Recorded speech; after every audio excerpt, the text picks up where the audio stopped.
One could bet a lot in Vegas, very safely, that President Trump will not endorse Republican Adam Kinzinger in his upcoming primary. You just heard that from Matt.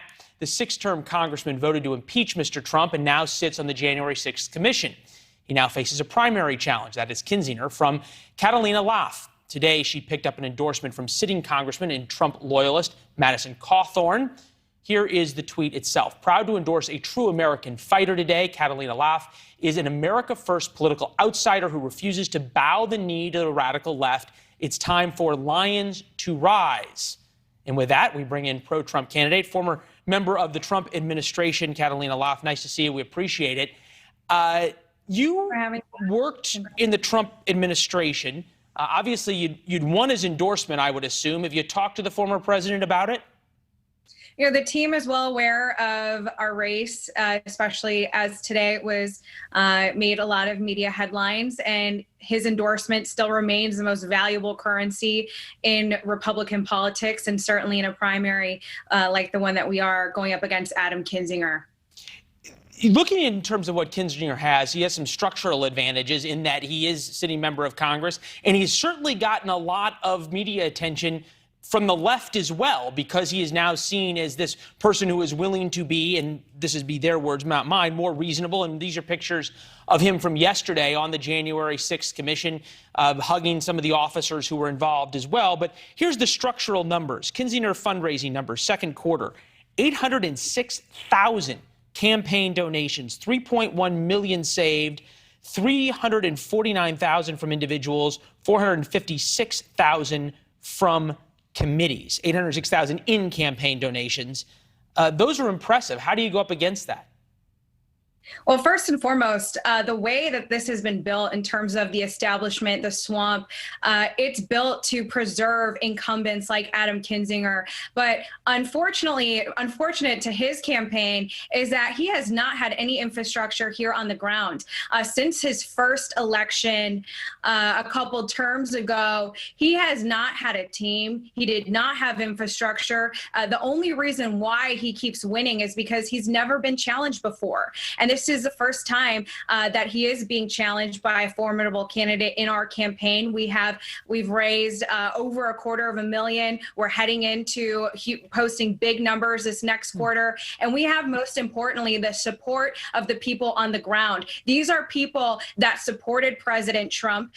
They don't want somebody like Adam Kinzinger representing their values, because clearly he is not representing their values. This is a heavy Republican Trump primary. It's a manufacturing, it's a small business, farmers, everyday Americans out here. And we are so confident going into this primary, knowing that the people of the 16th district want real servant leadership. They don't want somebody on MSNBC and CNN and being Pelosi's lapdog like Adam has been for the last. It was interesting, your tweet yesterday. Adam Kinzinger crying about January 6th is nothing but political theater, just like everything else in Washington, D.C. Clearly, all of us can agree what happened on January 6th was awful.